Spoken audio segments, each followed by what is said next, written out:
ہماری جو objective resolution ہے، جو قرارداد پاکستان ہے، وہ سب اسی کے اوپر بیس ہے، مدینہ کی ریاست کے اوپر، مثالی اسلامی فلاحی ریاست۔ دنیا کے ملکوں میں پہلے بھی کہہ بیٹھا ہوں، خوشیاں بنی مسلمانوں کے اندر کہ ایک ایسی ریاست بن رہی ہے جو کہ اسلام کے نام پہ ہے، کیونکہ کوئی اور ریاست اسلام کے نام پہ نہیں بنی سوائے پاکستان کے۔ تو میں جو ویژن ہے وہ صرف پہلے آپ کو 2-3 جملوں میں ہی بتا دوں کہ جو بنیاد رکھی جاتی ہے مدینہ کی ریاست کی میرے نبی صلی اللہ علیہ وسلم نے، وہ تھی عدل اور انصاف پہ۔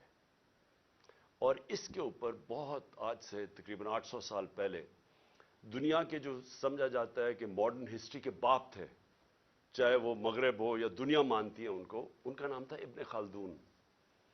وہ اپنی کامنٹریز میں لکھتے ہیں کہ اگر اسٹیٹ کے اوپر وہ اپنا سارا تجزیہ نکالتے ہیں کہ اگر ایک ریاست کے اندر عدل اور انصاف نہ ہو، وہاں خوشحالی نہیں آ سکتی۔ یہ آج سے 800 سال پہلے لکھتے ہیں کہ بنیادی چیز خوشحالی کے لیے، غربت کم کرنے کے لیے عدل اور انصاف ہے۔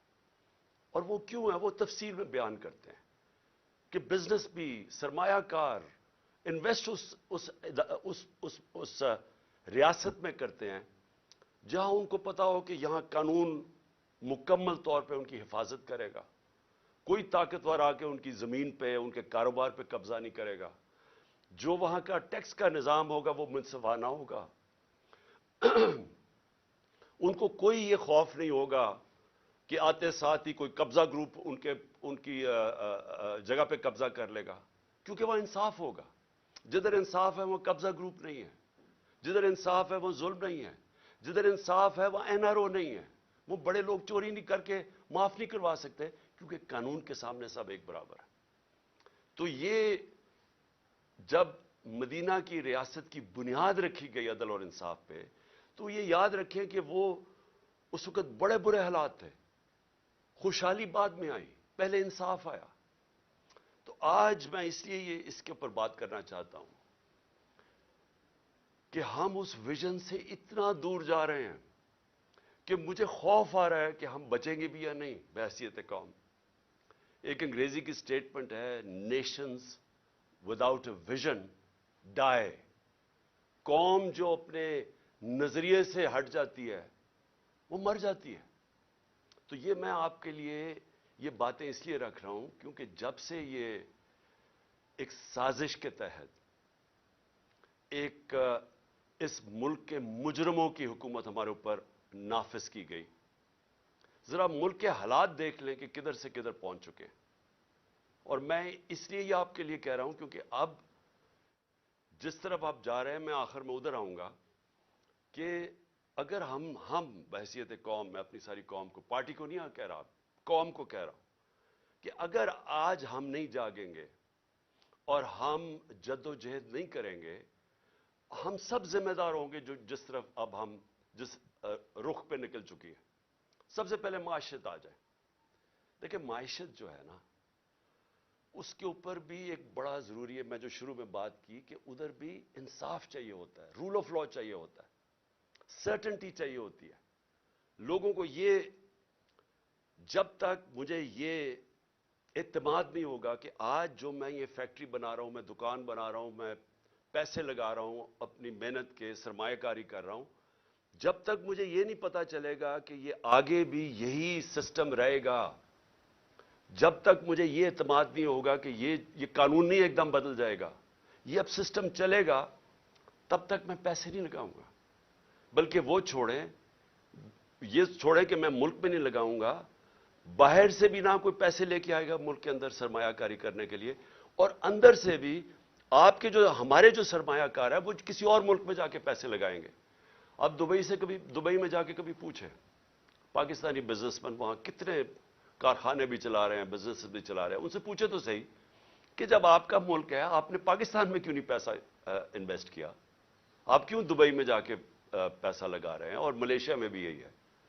تو وہ سب سے پہلی بات کہیں گے کہ یہاں ہمیں اعتماد ہے ان کے قانون کے اوپر، ہمیں یہاں رول آف لا نظر آتا ہے، اس لیے ہمیں اعتماد ہے کہ جو ہماری انویسٹمنٹ ہے، جو سرمایہ کاری ہے، ان کا قانون اس کی حفاظت کرے گا، اس لیے لوگ انویسٹ کرتے ہیں۔ اور ہماری جو سب سے بڑی طاقت ہے اوورسیز پاکستانی، جن 1 crore overseas Pakistani, 10 million overseas Pakistani ہیں۔ آپ یہ سمجھ جائیں کہ اگر ان میں سے میں پھر سے ایک فگر دیتا ہوں، 20 لاکھ بھی 15 سے 20 لاکھ پاکستان میں سرمایہ کاری کرنی شروع کر دیں تو ہمیں کوئی کسی کے سامنے ہاتھ پھیلانے کی ضرورت نہیں پڑے گی۔ لیکن وہ کیوں نہیں آتے یہاں؟ کیونکہ ان کو اعتماد ہی نہیں ہمارے انصاف کے نظام میں، بلکہ جو آئے تھے ہمارے دور میں، جو آئے تھے وہ سوچ رہے ہیں ملک چھوڑ کے جانے کا۔ اور وہ کیوں میں صرف 3-4 موٹی، زیادہ میں نے اور چیزوں پہ بات کرنی ہے، تو میں صرف آپ کو معیشت کے اوپر صرف فگرز دے دوں۔ جس دن ووٹ آف نو کانفیڈنس ہمارے خلاف سازش کے تحت کیا گیا تو ڈالر پاکستان میں 178 روپے کا تھا۔ 178 روپے کا ڈالر تھا جب vote of no confidence assembly میں دائر کیا گیا۔ آج ابھی 9 مہینے ہوئے ہیں، آج پاکستان کے اندر ڈالر 100 روپیہ مہنگا ہو چکا ہے۔ صرف اب 1 ہفتے کے اندر 50 روپیہ ڈالر مہنگا ہوا ہے۔ ہمارے 3 سال 8 مہینے کے اندر 55 روپیہ ڈالر مہنگا ہوا، یہاں صرف 1 ہفتے کے اندر 50 روپے ڈالر مہنگا ہوا ہے۔ میں کیوں ڈالر کا آپ کو بتا رہا ہوں کہ اس کے بہت بڑے اب آگے جا کے اس کے اثرات پڑنے لگے ہیں عام لوگوں کے اوپر۔ آپ جو سن رہے ہیں، آپ سب کے اوپر اب اس کے اثرات آنے لگے ہیں کہ یہ آ چکے ہیں، مہنگائی آ چکی ہے۔ ابھی بھی جو مہنگائی ہے 50 سال میں پاکستان کی تاریخ میں سب سے زیادہ مہنگائی ہے۔